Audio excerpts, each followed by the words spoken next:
Hey everyone, I hope you're doing well. I want to talk about romantic relationships, why we sometimes struggle to find a relationship and then maintain it once we found it. I also want to just talk about the reality of what romantic relationships are, because I know that there are a lot of people making a lot of money from pandering. There's a lot of people who, in all areas of expertise, even people who've just invented their own professions like love experts or whatever, I don't know. People just sort of making money from telling people what they want to hear instead of telling people what they need to hear, telling people the truth. So, even in the spiritual community, there's all sorts of pandering, and I'm not going to do that. I'm not going to bullshit you. I'm going to tell you what I know and how I know it, and, just tell you the truth. So, let's start with how romantic relationships compare to friendships.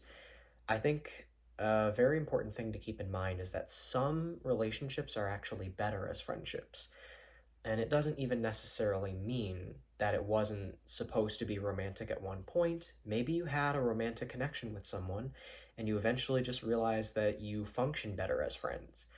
There could be a lot of reasons that this might happen, but it would help that's for you to decide. You know more about your relationship than I do, but what I want to break down is why friendships are so different from romantic relationships.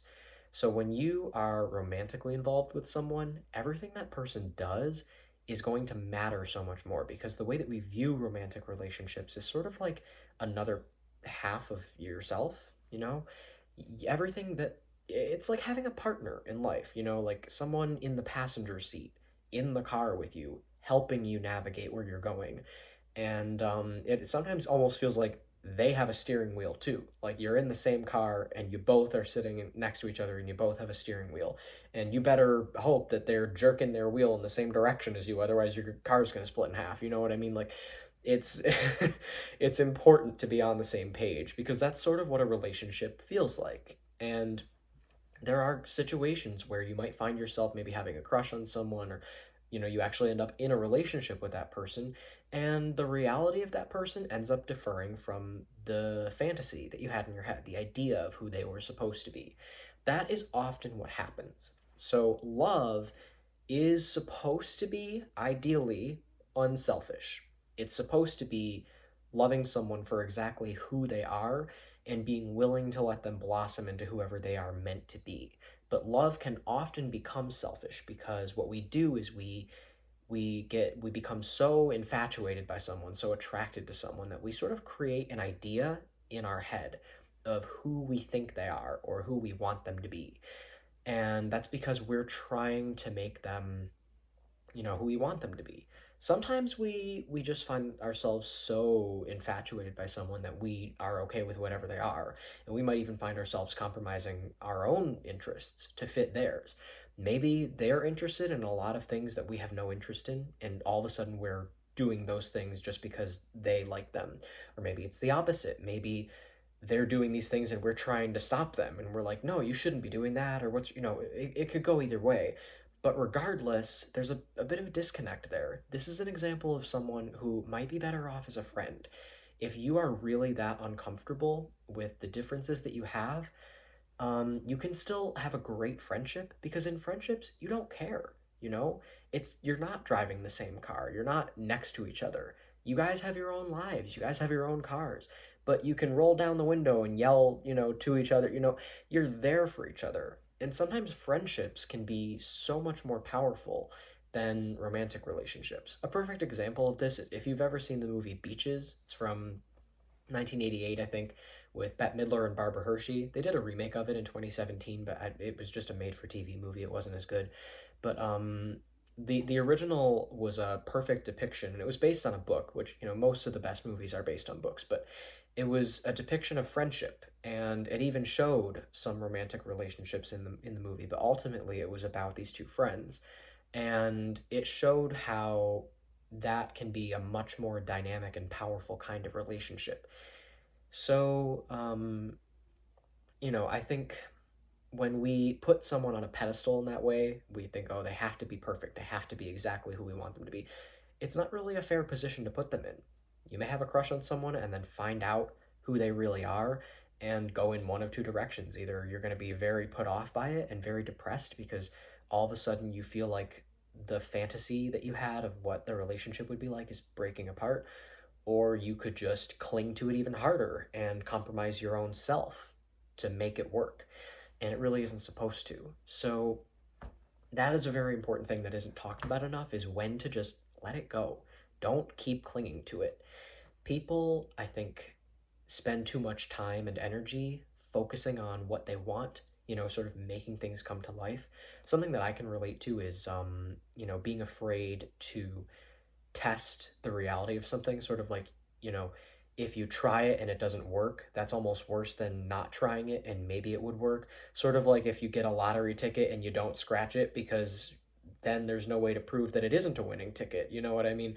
Um, I don't know if anybody actually does that. I haven't. I personally haven't done that, but I've heard of it. So there might be some people who do it. But either way, it's a clear example of the point that I'm trying to make, which is that sometimes not knowing is better. And you really should know, because then you're just prolonging the inevitable. If that isn't a winning ticket, then it isn't a winning ticket. And imagine if it was a winning ticket.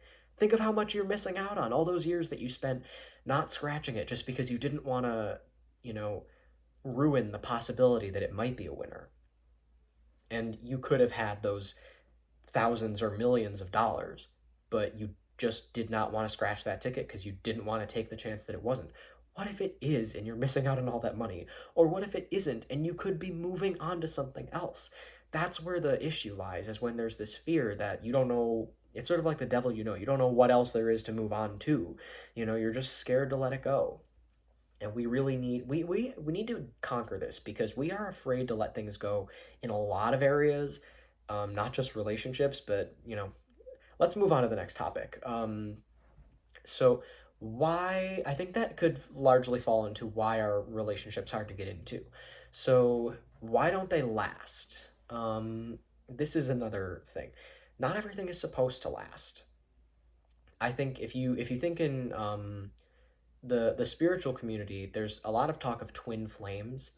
This idea that you are half a person and your twin flame is your other half. They make you complete, sort of like a soulmate. But this is religious. There's a lot of teachings out there that will tell you that you have to have a soulmate connection, and a lot of relationship coaches and life coaches and really love experts and whatnot, they will try to tell you that you have to save your relationship and go to therapy and do this and do that.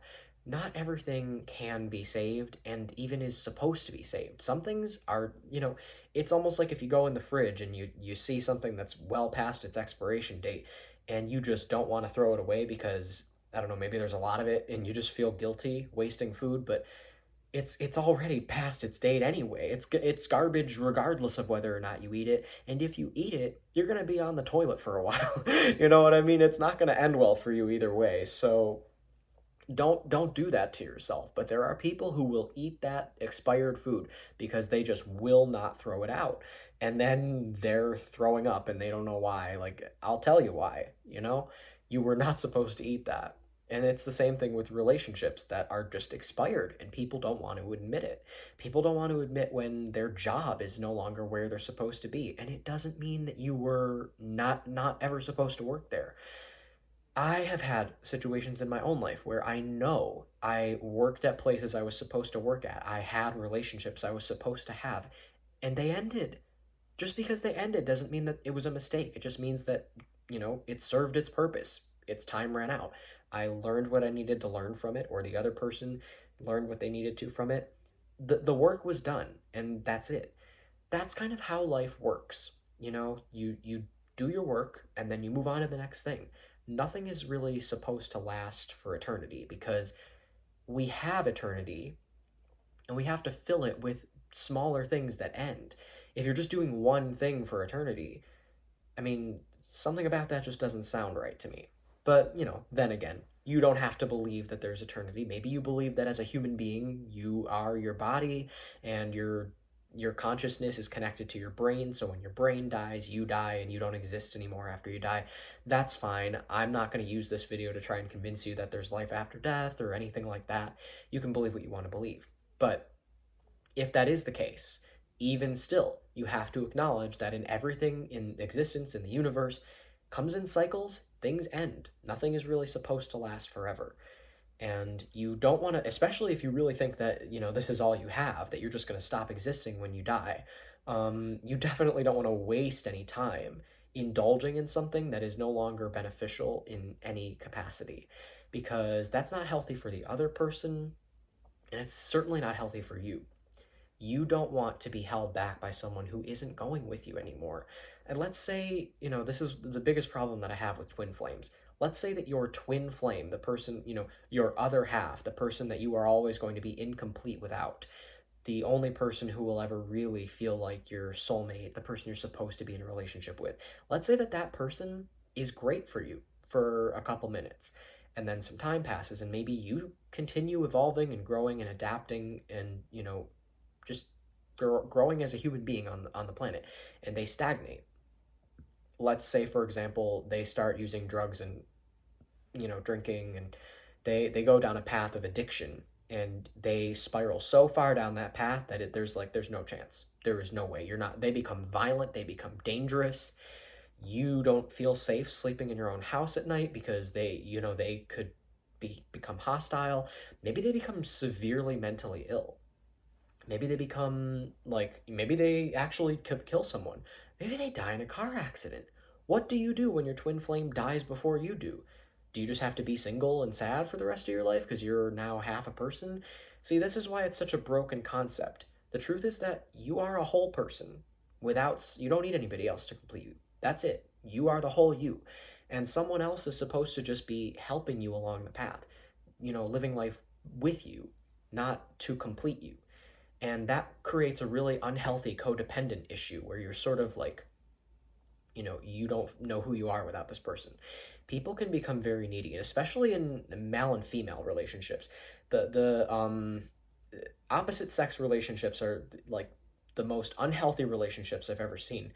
Um, I know a lot of people would say that same sex relationships have potential to be unhealthy too, but I have seen the opposite to be true. I think that men and women have these dynamics where it's almost like they're playing roles rather than actually actively participating in the relationship and doing it out of love and for the right reasons.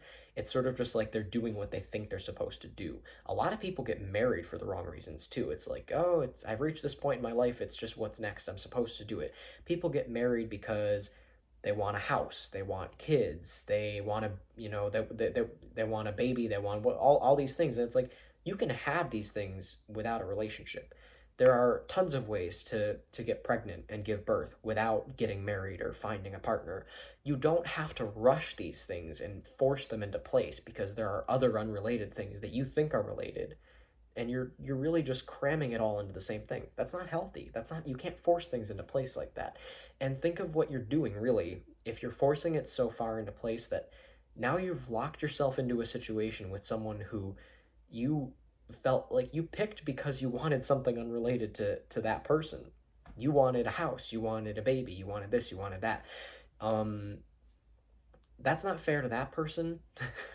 And what if that comes to fruition later on, and they realize that, or realize that you don't really like them that much, or just something happens, and now you have a kid with that person, and it just creates all sorts of drama. So don't do that to yourself. It's not healthy. um it's not related. All of these ideas that have been put in your head about what you're supposed to want, what you're supposed to have, take the time to question it. Don't just do things, really, always, all moments of the day, every day. Stop yourself and ask, is this really me? Or did someone along the way in my past convince me that I was supposed to want these things? Where are these fears coming from? Analyze it, figure it out. I think 2024 is a year of reflection. We're really supposed to be looking inward and learning more about ourselves. And this is something that I was thinking about in my live stream on my other channel the other night, because I was talking about how, people, I think I was talking about George Carlin and how he sort of had this cynical mentality of everybody needs to, to stop pretending that there's hope. If you think there's a solution, you're part of the problem, and we're just circling the drain, and he's just having fun watching us circle the drain. George Carlin was a pretty cynical comedian, but I actually think that he was a wonderful person because on an individual level, he treated people wonderfully. It was only when people were grouped in sort of a collective manner that he didn't like humans as a species. He didn't like people in groups. He didn't like types of people, but he liked individuals. And he also didn't really try to say that he had a specific outcome that he wanted to see come to fruition. He didn't say, in order to save the planet, we need to do that. In order to save this type of, whatever it was. He didn't have a solution. He wasn't trying to fix things.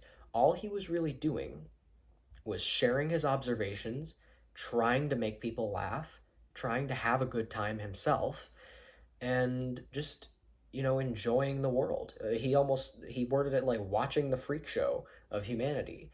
And as cynical and dark as that sounds, he actually had a really positive and enjoyable life. And he brought a lot of joy to a lot of people and also educated people on what was really going on because he didn't bullshit anybody.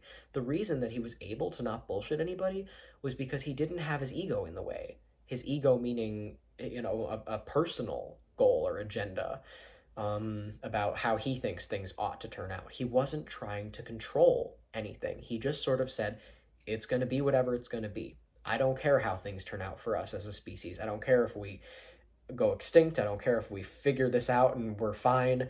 In fact, I think that's likely not even an option, so I'm not even going to bother trying. And ironically, he actually helped us, I think. So that is a really important lesson to learn, that in order to do good for the collective, you have to really let go of that hopeful mentality to save the collective, because that almost impedes you from thinking clearly. You go into this mentality of trying to control outcomes, which, sometimes blocks you from seeing the reality of a situation.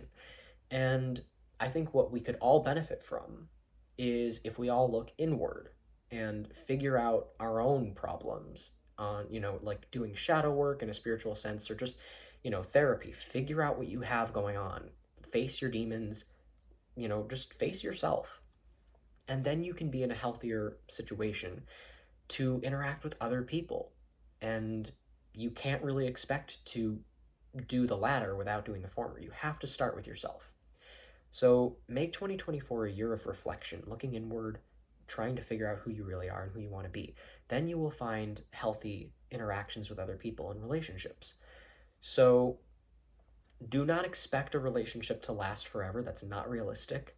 I don't know if I already said this, but I could see myself doing a part 2 to this video because there's so much more to say on relationships, but I just wanted to cover the basics. So, to try to summarize the points that I wanted to make in this video, I know I went a little bit all over the place. I tend to do that because I don't script this out, but I just wanted to share everything that was on my mind. So, relationships are a very important aspect of life.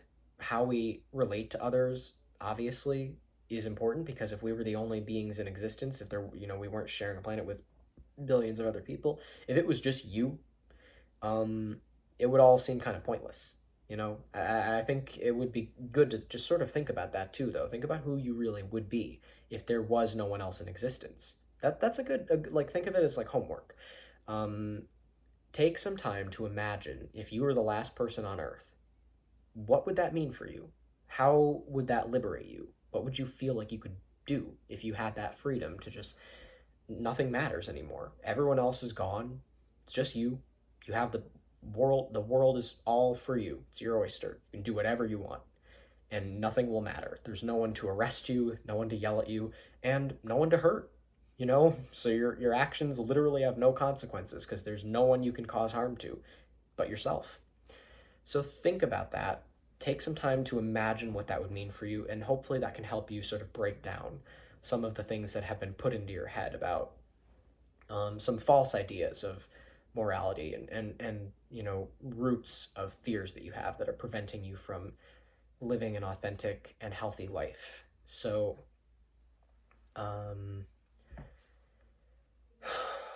the reality of relationships, in summary, is that you cannot expect it to last forever. In a spiritual sense, I believe that we have multiple soulmates throughout our lives. Not even all of them are romantic necessarily. I believe that we meet all of them, and I believe that there is one that might function really well on a day to day basis, while the others are more work oriented. I don't believe any of them are going to last forever, but if you wanted to get married, you probably would pick the one that would function well on a day to day basis. And even that isn't guaranteed. Like eventually you have to listen when your gut is telling you that it's expired. And that doesn't mean even that you should hate the person or cut ties completely with the person. Sometimes it can convert to a friendship, but you just have to be realistic. And also know that sometimes it can be saved. Sometimes you can say, you know what, maybe we can actually make this work. Just don't force it. Don't do anything for the wrong reasons. And I want to circle back to what I said about loving someone unselfishly.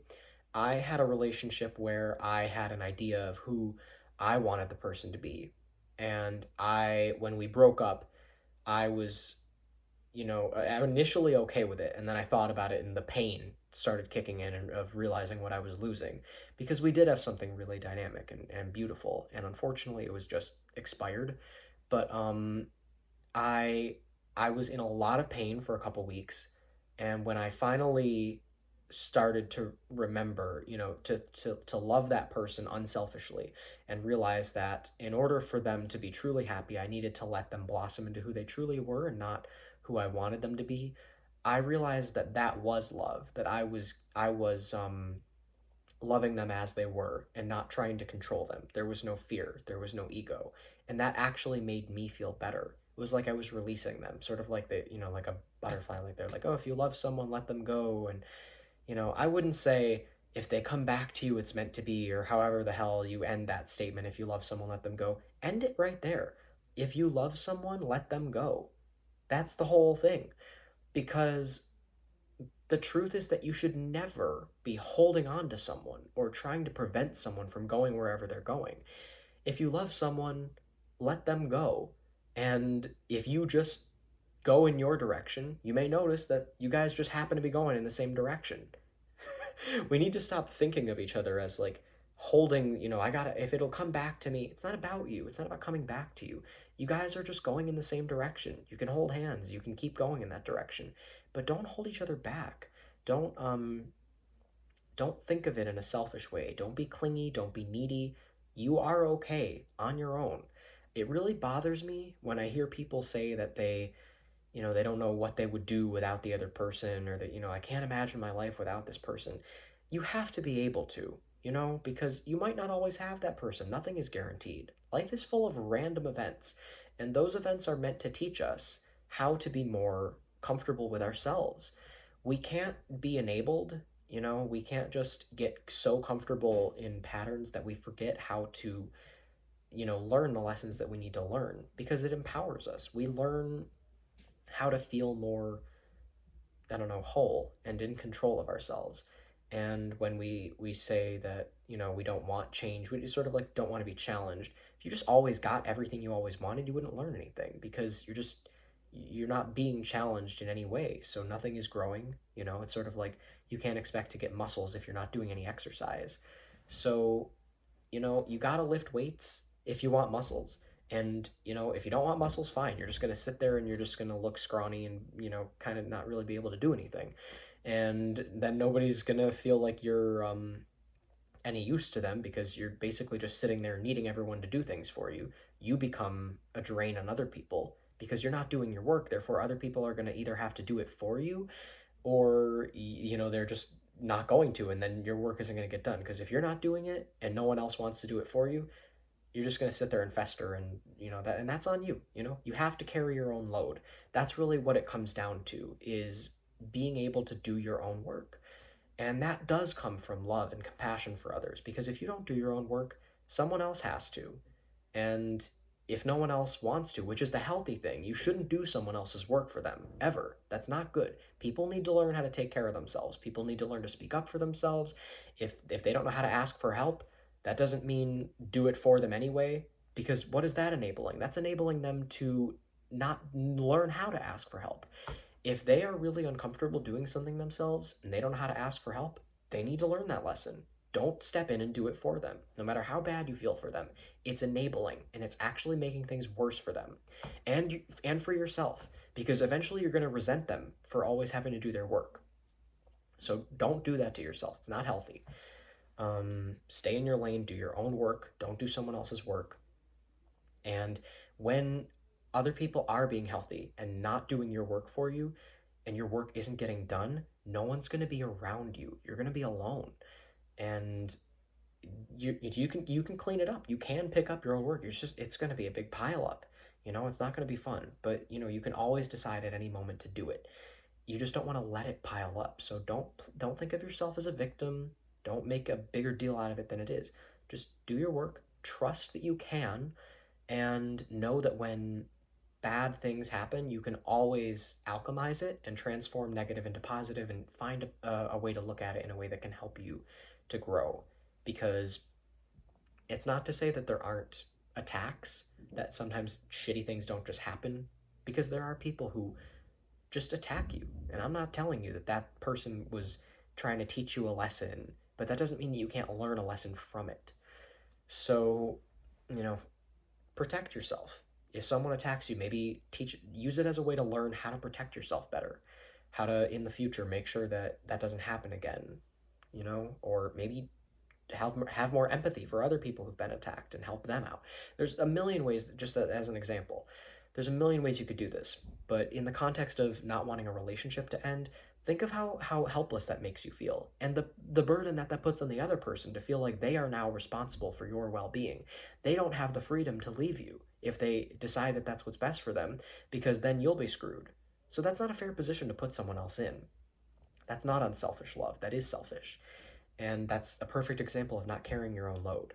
So you got this. Relationships are supposed to be healthy and make each other feel good. They're not supposed to be fear-based and, trying to control each other, trying to fit a puzzle piece. You're a whole piece. You don't need anybody to fit into you. So I think I've said everything I want to say. I know that I kind of rambled on, and this was probably a lot longer than I intended for it to be, but nevertheless, I think this has everything I want to say. Thank you so much for watching. Let me know if you want a part 2, and hopefully I didn't leave anything. I didn't have any loose ends I need to tie up. So I always feel when I end my videos like there's something I forgot to say, or like an idea, a thought that I started and then I went off on a tangent and I forgot to go back to it. But I'm an overthinker, so that's just how I operate. But yeah, leave a comment, a like, subscribe. I appreciate it always. I change my schedule pretty frequently because right now I don't have a big audience, so no one really cares if I change my schedule, and I just base it on how I feel. As of right now, I'm doing uploads every Tuesday at 12 p.m. Eastern Time, but if I change that, I will put it in my channel banner. So just go to my channel banner, up at the top. It's what you see when you click on my channel. And if you don't see it, just scroll and to see what's up at the top, and it should show up. I will always update that if I ever make a change to my upload schedule. And I also have another channel where I make a different type of video. It's not really sure what I'm doing with the channel at the moment, but it's bigger. It has like 26,000 subscribers. If you want to check that out, I'll put the link in the description. So yeah, thank you very much for watching, and have a great rest of your day or night.